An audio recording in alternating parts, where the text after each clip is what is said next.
BRS official page. ఇది మీరు చాలా సీరియస్ గా కేసు కట్టి కేటీఆర్ ఇక్కడ పిలవాలి సార్. యూనివర్సిటీ పొలిసిటింగ్ ఎందుకంటే ఇది అఫీషియల్ పేజ్. ఇది అఫీషియల్ పేజ్. మీకు పూర్తి ఎవిడెన్స్ లింక్ అన్ని కూడా మీకు మేము సబ్మిట్ చేస్తాం సార్. ఎందుకంటే వాళ్ళు నిన్న వచ్చిన పత్రికల్లో కొన్ని వర్షాలు కావచ్చు, ఇది బీఆర్ఎస్ అఫీషియల్ వరకు డిలీట్ చేయలేదు. ఎందుకంటే ఇది నిరారమైన ఆరోపణలు చేసుకుని మన ప్రభుత్వ ప్రతిష్టకు భంగం కలిగి వివరిస్తున్నప్పుడు నా ఉద్దేశం కేటీఆర్ టైం ఇస్తుంది. ప్రూఫ్ ఉంటే ఎవిడెన్స్ బయట పెట్టండి. కల్వకుంట్ల తారక రామారావు పైన మేము ఈరోజు ఉస్మానియా యూనివర్సిటీ పోలీస్ స్టేషన్లో కేసు పెట్టడం జరిగింది.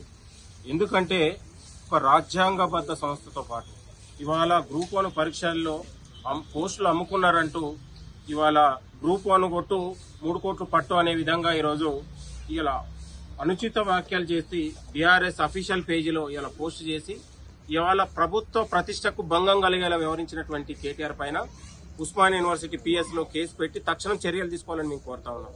ఇవాళ 10 ఏళ్ల పాటు నిరుద్యోగులు గాలికి వదిలేసి గ్రూప్ 1 పేపర్లను బస్టాండ్లలో బఠానీలాగా అమ్ముకొని ఇవాళ నిరుద్యోగుల జీవితాలతో చెలగాటమాడిన కేటీఆర్ ఇవాళ ప్రభుత్వం అత్యంత ప్రతిష్టాత్మకంగా గ్రూప్ 1 పరీక్షలు నిర్వహించి నిరుద్యోగుల జీవితాల్లో వెలుగులు నింపుతున్నటువంటి సందర్భంలో ఇవాళ నిరుద్యోగుల మధ్య ప్రభుత్వం మధ్యలో విద్వేషాలను సృష్టిస్తూ ఇవాళ నిరుద్యోగుల్ని కూడా విద్వేషాలు రెచ్చగొట్టే విధంగా కేటీఆర్ వ్యవహరిస్తా ఉన్నాడు.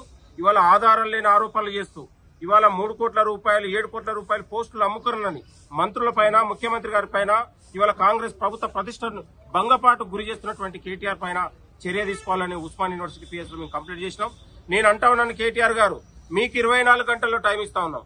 మీకు నిజంగా ఏ ఆధారాలు ఉన్నాయి బయట పెట్టాలి.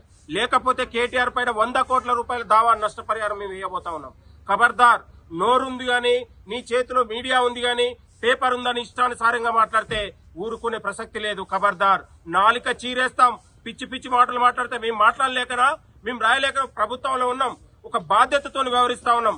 ఇవాళ 10 ఏళ్ల పాటు తెలంగాణ మొత్తం కూడా నిరుపై మీ దోపిడీ వల్ల మీ అక్రమాల వల్ల మొత్తం కూడా తెలంగాణ రాష్ట్రం అధోగతి పాలైనటువంటి సందర్భంలో ఇవాళ కాంగ్రెస్ ప్రభుత్వం వచ్చిన తర్వాత ఇవాళ ఒక పునర్వ్యవస్థన చేసి ఇవాళ సంక్షేమ పథకాలు కావచ్చు, నిరుద్యోగ సంక్షేమం కావచ్చు, ప్రజలు కావచ్చు, రైతులు కావచ్చు, ఈ ప్రభుత్వం 20 నెలలుగా ప్రజల సంక్షేమం కోసం పాటుపడుతున్నటువంటి సందర్భంలో అత్యంత నిజాయితీగా పారదర్శకంగా ప్రతిష్టాత్మకంగా నిర్వహించినటువంటి గ్రూప్ 1 పరీక్షల పైన ఇవాళ అవాకులు చివాకులు పెంచి ఇవాళ లేనిది ఉన్నట్లుగా అసత్య ప్రచారాలు చేసి ఇవాళ ప్రభుత్వ ప్రతిష్టకు భంగంతో పాటు ఒకవైపు నిరుద్యోగుల వైపు కూడా ఆవేదన కలిగించేలా కేటీఆర్ వ్యవహరిస్తా ఉన్నారు. కాబట్టి ప్రభుత్వం ఇవాళ పోలీస్ యంత్రాంగం మొత్తం కూడా దీన్ని సీరియస్ గా యాక్షన్ తీసుకుని కేటీఆర్ ని తక్షణం జైలుకు పంపాలని కూడా మేము కోరుతా ఉన్నాం.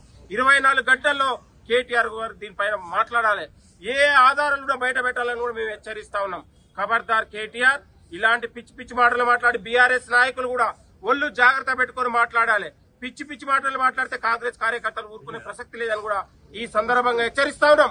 ఇవాళ ప్రజల కోసం, నిరుద్యోగుల కోసం ఈ ప్రభుత్వం కట్టుబడి ఉంది. నిరుద్యోగుల సంక్షేమం కోసం నిత్యం పోరాడుతుంది, కట్టుబడి ఉంది. కాబట్టి కేటీఆర్ వ్యవహారశీల్ పైన, కేటీఆర్ చేసిన ఆరోపణల పైన పోలీస్ యంత్రాంగం సీరియస్ గా యాక్షన్ తీసుకోవాల్సిన అవసరం ఉంది. ఇది ఒక ప్రజాస్వామ్యానికి సంబంధించిన అంశం, ఇవాళ ఒక ప్రభుత్వ ప్రతిష్టకు సంబంధించిన అంశం. కాబట్టి ఇలాంటి దొంగలు, అవినీతి పరులు ఆరోపణలు చేస్తే ప్రజలు కూడా సహించరనే విషయాన్ని కూడా హెచ్చరిస్తా ఉన్నాం. నిరుద్యోగ లోకం మొత్తం కూడా కాంగ్రెస్ పార్టీతోనే ఉన్నదనే విషయాన్ని కూడా మీ అందరికి గుర్తు చేస్తూ భవిష్యత్తులో కూడా నిరుద్యోగ సంక్షేమం కోసం, ఉద్యోగాల భర్తీ అంశంలో ఈ ప్రభుత్వం చిత్తశుద్ధితో ఉంది. నిరుద్యోగుల అంశం పైన బాధ్యతతో ఈ ప్రభుత్వం ముందుకెళ్తా ఉంది. కేటీఆర్ లాంటి దగాకోరు ఇవాళ నిరుద్యోగులు అడ్డు పెట్టుకుని ఇవాళ చివాకులు పేల్చి ప్రభుత్వం పైన ఇష్టానుసారంగా మాట్లాడితే నాలిక చీరేస్తాం బిడ్డ అని కూడా ఈ సందర్భంగా హెచ్చరిస్తా ఉన్నాం. ఖబర్దార్ బీఆర్ఎస్ నాయకులారా, మీరు ప్రభుత్వం పైన, ముఖ్యమంత్రి గారి పైన, మంత్రుల పైన మాట్లాడేటప్పుడు ఒళ్ళు జాగ్రత్త పెట్టుకుని మాట్లాడాలి. ఇలాంటి పిచ్చి పిచ్చి ప్రకటనలు, పిచ్చి మీడియాలో, మీ సోషల్ మీడియాలో, మీ పేజీలో పిచ్చి ప్రకటనలు చేస్తే తరుముతామని కూడా ఈ సందర్భంగా యూనివర్సిటీ వేదికగా హెచ్చరిస్తా ఉన్నాం. ఖబర్దార్.